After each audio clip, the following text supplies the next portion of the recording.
അടുത്തത് Shri T V Ibrahim, അങ്ങേക്ക് 8 minute എടുക്കാം. സർ, ഞാൻ ഈ ധനാഭ്യർത്ഥനകളെ എതിർക്കുകയാണ് സർ. ഒന്ന്, യാതൊരു യാഥാർത്ഥ്യവും ബോധവുമില്ലാത്ത ബഡ്ജറ്റാണ് ഇവിടെ അവതരിപ്പിച്ചത്. അതിൻ്റെ ഉപധനാഭ്യർത്ഥനയാണ് നടന്നുകൊണ്ടിരിക്കുന്നത്. സർ, കടം കിട്ടാത്തതിൻ്റെ പേരിൽ പരിതപിക്കുന്ന ഒരു സർക്കാരായി കേരളത്തിലെ സർക്കാർ മാറിയിട്ടുണ്ട്. കടം വാങ്ങിയതിൻ്റെ പലിശ കൊടുക്കാൻ വീണ്ടും കടം ചോദിക്കുന്ന ഗതികേടിലേക്ക് നമ്മുടെ സംസ്ഥാനം മൂക്കുകുത്തി വീഴുമ്പോൾ വികസനം എന്നാൽ കടം കിട്ടിയാലേ നടത്തൂ എന്നുള്ള രീതിയിലേക്ക് എത്തിയിട്ടുണ്ട്. ആ കൂട്ടത്തിൽ എനിക്ക് സൂചിപ്പിക്കാനുള്ള വിദ്യാഭ്യാസ വകുപ്പിൻ്റെ മറ്റെല്ലാ വകുപ്പുകളുടെയും കൂടെ പാസ്സാക്കി കിട്ടേണ്ട തുകയുടെ കണക്ക് ഇവിടെ പറയുകയുണ്ടായി. വിദ്യാഭ്യാസ വകുപ്പിൽ ഞാൻ ആദ്യമായി ആമുഖമായി പറയുന്നത്, സർ, ഇവിടെ കുറേ സ്കൂളുകളും കോളേജുകളും കെട്ടിടങ്ങളും ഒക്കെ തന്നെ വളരെ പരിതാപകരമായ അവസ്ഥയിലൂടെയാണ് കടന്നു പോകുന്നത്.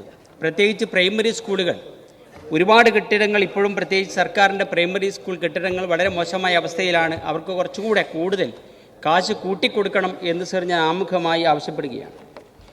സർ, എനിക്ക് മുമ്പ് സംസാരിച്ച ശ്രീ പ്രമോദ് നാരായണൻ അധ്യാപകരുടെ സമർപ്പണത്തെ സാക്ഷ്യപ്പെടുത്തുകയുണ്ടായി. സർ, ഞങ്ങൾ ഇന്ന് ഈ നിയമസഭയിലേക്ക് ആയിരക്കണക്കിന് അധ്യാപകർ സമരവുമായി വന്ന ആ സമരത്തെ അഭിവാദ്യം ചെയ്യാൻ പോവുകയുണ്ടായി. എന്തുകൊണ്ടാണ് ആയിരക്കണക്കിന് അധ്യാപകർ കേരളത്തിൻ്റെ സർക്കാർ അധ്യാപക സമൂഹത്തോടും അതോടൊപ്പം തന്നെ വിദ്യാഭ്യാസ മേഖലയോടും അനുവർത്തിച്ചു കൊണ്ടിരിക്കുന്ന നിഷേധാത്മകമായ സമീപനം തിരുത്തണമെന്നാവശ്യപ്പെട്ടുകൊണ്ട് ഈ നിയമസഭാ മന്ദിരത്തിലേക്ക് മാർച്ച് ചെയ്തിട്ടുണ്ടെങ്കിൽ അത് തിരുത്തണം എന്നുകൂടി ഞാനിവിടെ ആവശ്യപ്പെടുകയാണ്. സർ, ഇവിടെ സർ, വിദ്യാഭ്യാസ വകുപ്പ് മന്ത്രി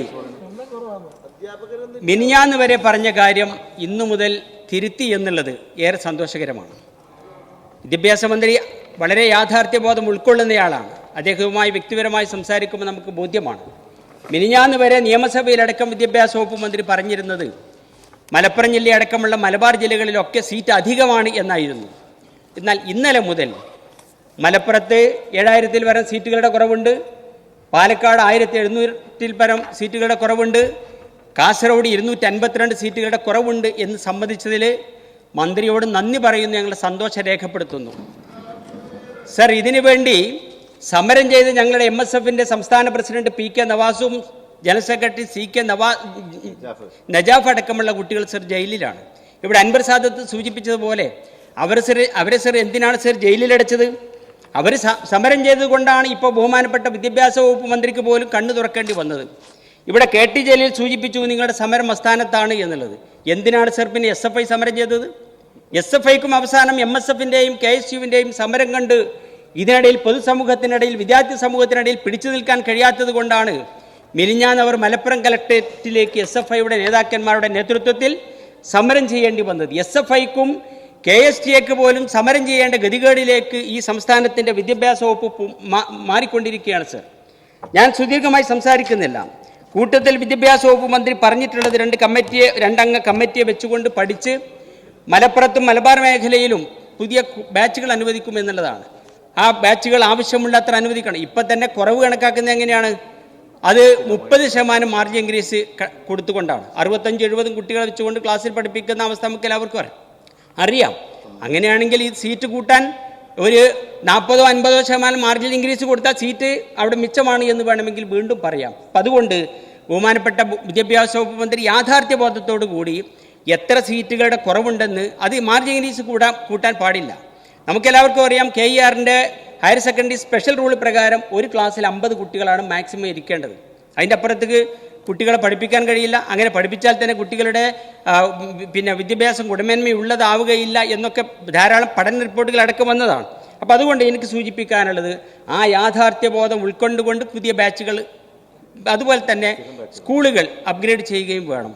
ആ അപ്ഗ്രേഡ് ചെയ്യുമ്പോൾ ഇപ്പോൾ അതിൽ സർക്കാർ സ്കൂളുകൾ മാത്രം എന്നതിൽ നിജപ്പെടുത്തരുത്. നമുക്കെല്ലാവർക്കും അറിയാം, ഈ ഹയർ സെക്കൻഡറിയിൽ കുട്ടികളെല്ലാവരും സയൻസ് എടുക്കാൻ പോകുന്നത് എയ്ഡഡ് സ്കൂളുകളാണ്. ഇപ്പോൾ കഴിഞ്ഞ വർഷവും സീറ്റ് ഒഴിഞ്ഞു കിടക്കുന്നു എന്ന് പറഞ്ഞതിൻ്റെ യാഥാർത്ഥ്യം എന്താണ്? സർക്കാർ സ്കൂളുകളിൽ സയൻസ് ബാച്ച് എടുക്കാൻ കുട്ടികൾ തയ്യാറല്ല. കാരണം അവിടെ ലാബില്ല, ലൈബ്രറി ഇല്ല, മറ്റു സൗകര്യങ്ങളില്ല. അപ്പം അതുകൊണ്ട് സത്യമാണ്, അതുകൊണ്ടാണ് സംഗതി. നിങ്ങൾ അതിനെ കൊഞ്ഞനം കുത്തിയിട്ട് യാതൊരു കാര്യവുമില്ല, യാഥാർത്ഥ്യം അതാണ്. അപ്പം അതുകൊണ്ട് ഈ മാത്രമല്ല, ബഹുമാനപ്പെട്ട മന്ത്രിയുടെ സ്റ്റേറ്റ്മെൻറ്റിൽ വന്നൊരു കാര്യം, മലപ്പുറത്ത് സയൻസ് സീറ്റുകൾ ആവശ്യത്തിനുണ്ട്. അതും തെറ്റാണ് സർ. സയൻസ് സീറ്റ് ആവശ്യത്തിന് ഇല്ലാത്തത് കൊണ്ട് ഫുൾ A+ കിട്ടിയ കുട്ടികളുടെ എണ്ണവും അവരുടെ കണക്കും വേണമെങ്കിൽ ഞാൻ തരാം സർ. അപ്പം അതുകൊണ്ട് ഈ സയൻസ് ബാച്ച് അനുവദിക്കുകയില്ല എന്ന നിലപാടെടുക്കരുത്. സർക്കാർ സ്കൂളുകളിൽ മാത്രമേ കോഴ്സ് കൊടുക്കുകയുള്ളൂ, ബാച്ച് കൊടുക്കുകയുള്ളൂ എന്നുള്ള നിലപാടും എടുക്കരുത്. എല്ലാ അപ്ഗ്രേഡ് ചെയ്യാത്ത എല്ലാ ഹൈസ്കൂളുകളും അപ്ഗ്രേഡ് ചെയ്യണം എന്നുകൂടി ഞാൻ ആവശ്യപ്പെടുകയാണ് സർ. ഈ കൂട്ടത്തിൽ KT ജലീൽ ഇവിടെ പറഞ്ഞ ഒരു കള്ളക്കണക്കുണ്ട്. KT ജലീൽ പറഞ്ഞത് ഇവിടെ ഇടതുപക്ഷം ഭരിക്കുന്ന സമയത്താണ് ഇവിടെ സീറ്റുകളുടെ വലിയ അസന്തുലിതാവസ്ഥ വന്നത് എന്നുള്ളതാണ്. ഞാൻ ഒറ്റക്കാര്യം പറയാം. 1990-91 കാലഘട്ടത്തിൽ നയനാർ ഭരിക്കുമ്പോഴാണ് ആദ്യമായി ഈ +2 സമ്പ്രദായം ആരംഭിക്കുന്നത്. ഞങ്ങളാണ് ആരംഭിച്ചതെന്ന് ബഹുമാനപ്പെട്ട മന്ത്രി പറഞ്ഞു. സത്യത്തിൽ പ്രീ ഡിഗ്രി ബോർഡ് TN ജേക്കബിന്റെ കാലത്ത് UDF കൊണ്ടുവന്നപ്പോൾ അതിനെ എതിർത്ത് സമരം ചെയ്ത് തോൽപ്പിച്ചവരാണ് SFIക്കാർ. അത് പിന്നീട് മാർക്സിസ്റ്റ് പാർട്ടിക്കും SFIക്കും ഒക്കെ വൈകി മാത്രമേ ബുദ്ധി വരാറുള്ളൂ എന്നുള്ളത് കൊണ്ട് ഒരു 5-8 വർഷം കഴിഞ്ഞപ്പോഴേക്ക് അവർക്ക് തന്നെ പുതിയ ഹയർ സെക്കൻഡറി ബാച്ച് തുടങ്ങേണ്ടി വന്നു. അന്ന് 90-91 തുടങ്ങിയപ്പോൾ ആദ്യം 31 ബാച്ച് കൊടുത്തു. ആ 31 ബാച്ച് തുടങ്ങിയപ്പം 21 ഈ തെക്കൻ മേഖലയിലെ കൊടുത്ത് 10 മാത്രമാണ് മലബാർ മേഖലയിൽ കൊടുത്തത്. പിന്നീട് 91 വർഷത്തിൽ 54 ബാച്ച് കൊടുത്തു. 54 ബാച്ച് കൊടുത്തപ്പോൾ 33 ബാച്ചുകൾ കൊടുത്തത് തെക്കൻ മേഖലയിലും 21 ബാച്ചുകൾ മാത്രമാണ് പാലക്കാട് മുതൽ അങ്ങോട്ടുള്ള മലബാർ മേഖലയിലും കൊടുത്തത്. ഞാൻ പറയുന്ന കണക്കാണ് സർ.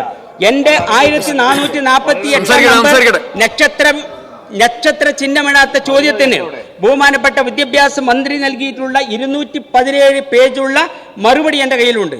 ആ മറുപടിയിൽ കാണാം ഏതൊക്കെ കാലത്ത് ആരെല്ലാമാണ് എവിടെയെല്ലാമാണ് +2 ബാച്ചുകൾ അനുവദിച്ചത് എന്ന് കാണാൻ കഴിയും. ഞാൻ കൂടുതലായിട്ട് പറയുന്നില്ല, ആ കണക്കുകൾ ഇവിടെ വ്യക്തമാണ്. 98 അന്നും ഇടതുപക്ഷമാണ് ഭരിക്കുന്നത്. 98 ഈ മലബാറിലും മലപ്പുറത്തും ഒരു ബാച്ച് വളരെ ചുരുക്കം മാത്രം സ്കൂളുകളും ബാച്ചുകളും കൊടുത്തതാണ് ഈ അസന്തുലിതാവസ്ഥ വീണ്ടും വർദ്ധിച്ചു വരാൻ കാരണം. ആന്റണി ഗവൺമെന്റ് തിരുത്താൻ നോക്കി. ആന്റണി ഗവൺമെന്റ് 236 ഗവൺമെന്റ് സ്കൂളുകളിൽ ഹയർ സെക്കൻഡറി ബാച്ച് കൊടുത്ത് അവ അപ്ഗ്രേഡ് ചെയ്ത ആന്റണി ഗവൺമെന്റാണ്.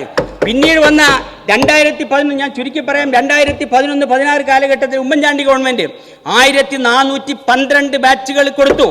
226 സ്കൂളുകളിൽ അപ്ഗ്രേഡ് ചെയ്ത് സ്കൂളുകൾ പുതിയ ഹയർ സെക്കൻഡറി ആരംഭിച്ചു. അങ്ങനെയുള്ള കണക്കുകൾ ഇവിടെയുണ്ട് സർ. ഞാൻ സുദീർഘമായി സംസാരിക്കാൻ സമയം അനുവദിക്കാത്തത് കൊണ്ട് പിന്നെ KT ജലീൽ ഇവിടെ പറഞ്ഞു അൺഎയ്ഡഡിനോടും അതുപോലെ തന്നെ സെൽഫ് ഫിനാൻസിങ് കോളേജുകൾ സെൽഫ് സ്ഥാപനങ്ങളോട് വലിയ വിരോധം പറയുകയുണ്ടായി. കഴിഞ്ഞ ഉന്നത വിദ്യാഭ്യാസ വകുപ്പ് മന്ത്രിയായിരുന്നു ജലീൽ വിദ്യാഭ്യാസ വകുപ്പ് മന്ത്രിയായപ്പോൾ എയ്ഡഡ് കോളേജും ഗവൺമെന്റ് കോളേജും കൊടുക്കുന്നതിന് പകരം മുഴുവൻ സെൽഫ് ഫിനാൻസിങ് കോളേജുകളാണ് ജലീൽ ഇവിടെ തുടങ്ങിയത്. നിഷേധിക്കാൻ കഴിയില്ല. മാത്രമല്ല ഈ സഭയിൽ തന്നെയുള്ള എത്ര ഇടതുപക്ഷത്തിന്റെ മെമ്പർമാർ അൺഎയ്ഡഡ് സെൽഫ് കോളേജുകൾ നടത്തുന്നതിൽ അവരുണ്ട് എന്നുള്ളത് ഞാൻ ആ ആളെ പേരൊന്നും പറയുന്നില്ല, നമുക്ക് എല്ലാവർക്കും അറിയാം. വലിയ അൺഎയ്ഡഡ് കോളേജിന്റെ വിരോധവും സെൽഫ് ഫിനാൻസിങ് കോളേജുകളും വിരോധവും നമ്മൾ പറയണ്ട. പൊതുവിദ്യാഭ്യാസത്തെ ശക്തിപ്പെടുത്തിയത് UDF ആണ് കാലാകാലം കൊണ്ട്, യാതൊരു സംശയവുമില്ല. അപ്പം അതുകൊണ്ട് അതേ തീരുമാനവുമായി ഞങ്ങൾ ഇനിയും മുന്നോട്ട് പോകും. അപ്പോൾ ഞാൻ സർ ഉന്നത വിദ്യാഭ്യാസ മേഖല ഒറ്റക്കാര്യം കൂടി പറയാം സർ. ഉന്നത വിദ്യാഭ്യാസ മേഖല വലിയ പ്രയാസം നേരിടുകയാണ്. ഇപ്പോൾ പുതിയ 4 വർഷത്തെ കോഴ്സ് ആരംഭിക്കുമ്പോൾ സിലബസ് പോലും ഇപ്പോഴും ഫ്രെയിം ചെയ്തിട്ടില്ല. എന്താണ് സിലബസിന്റെ കണ്ടന്റ് എന്ന് പറയുന്നില്ല. അതുപോലെ തന്നെ 4 വർഷം കോഴ്സാകുമ്പോൾ ഇൻഫ്രാസ്ട്രക്ചർ എന്താവും എന്ന് പോലും പറയാത്ത വിധമാണ് ഇത് തുടങ്ങാൻ പോകുന്നത്. അങ്ങനെയുള്ള കാര്യങ്ങളൊക്കെ ഉണ്ട് സർ. അപ്പം അതുകൊണ്ട് ഉന്നത വിദ്യാഭ്യാസ മേഖലയിലടക്കം ഒരു കുത്തഴിഞ്ഞ രീതിയിലാണ് വിദ്യാഭ്യാസ വകുപ്പ് മുന്നോട്ട് പോകുന്നത്. മലപ്പുറത്തെ സീറ്റിന്റെ അനുപാതം ഇവിടെ പറയുകയുണ്ടായി സർ. ഒറ്റ കാര്യം ഞാൻ പറയാം. കേരളത്തിലെ മൊത്തം വിദ്യാർത്ഥികളുടെ ഷെയർ എന്ന് പരിശോധിച്ചാൽ 19.8%, ഏകദേശം 20% കേരളത്തിലെ വിദ്യാർത്ഥികൾ മലപ്പുറത്താണ് പഠിക്കുന്നത്. എന്നാൽ മലപ്പുറത്തുള്ള വിദ്യാഭ്യാസ സ്ഥാപനങ്ങൾ എന്ന് പറയുന്നത് 11.2%. മറ്റൊരു ജില്ലയിൽ, ഞാൻ ജില്ലയുടെ പേര് പറയുന്നില്ല കാരണം ഇത് പ്രാദേശികമായ ഒരു വിഷയമാക്കി മാറ്റരുത് എന്നുള്ളത് കൊണ്ട്, ഒരു ജില്ലയിൽ 2.3% കുട്ടികൾ മാത്രം പഠിക്കുന്നു. അവിടെ 5.5% വിദ്യാഭ്യാസ സ്ഥാപനങ്ങളുണ്ട്. ഈ അസന്തുലിതാവസ്ഥ തിരുത്തണം എന്ന് പറയുകയാണ് സർ. ഒറ്റ കാര്യം കൂടി പറഞ്ഞ് അവസാനിപ്പിക്കാം. ബഹുമാനപ്പെട്ട ഇവിടെ ബഹുമാനപ്പെട്ട മുഖ്യമന്ത്രി ഇവിടെ പറയുകയുണ്ടായി മുസ്ലിം ലീഗിന് മുഖം നഷ്ടപ്പെട്ടിട്ടുണ്ട് എന്ന് പറയുകയുണ്ടായി. സർ, നഷ്ടപ്പെടാൻ ഒരു മുഖം തന്നെയെങ്കിലും ഉള്ള പാർട്ടിയാണ് ഇന്ന് മുസ്ലിം ലീഗ് എന്നുള്ളതാണ് മുസ്ലിം ലീഗിന്റെ ഗുണം എന്ന് പറയുന്നത്.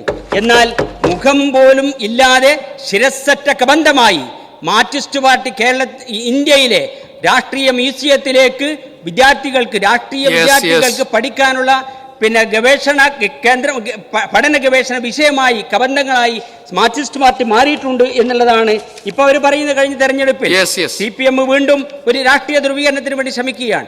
87 മുല്ലാമുക്രി പെൻഷനിൽ അവർ സംസാരിച്ച കാര്യം നമുക്ക് എല്ലാവർക്കും അറിയാം. 2016 മുസ്ലിം പഞ്ചായത്ത് മുസ്ലിം അങ്ങനെയുള്ള രാഷ്ട്രീയ വർഗീയ ധ്രുവീകരണം കൊണ്ട് വീണ്ടും തിരിച്ചു പോകാൻ വേണ്ടി കേരളത്തെ അടുത്ത തെരഞ്ഞെടുപ്പിൽ മാർക്സിസ്റ്റ് പാർട്ടി അങ്ങോട്ടാണ് പോകുന്നത് എന്നുള്ളതിന്റെ വ്യക്തമായ തെളിവുകളാണ് സർ ഇപ്പോൾ വന്നുകൊണ്ടിരിക്കുന്നത്. ഞങ്ങൾക്ക് പറയാനുള്ളത് CPMകാർ അങ്ങനെയുള്ള രീതിയിലേക്ക് പോകരുത്. യാഥാർത്ഥ്യബോധത്തോടുകൂടി രാഷ്ട്രീയത്തെ സമീപിക്കണം.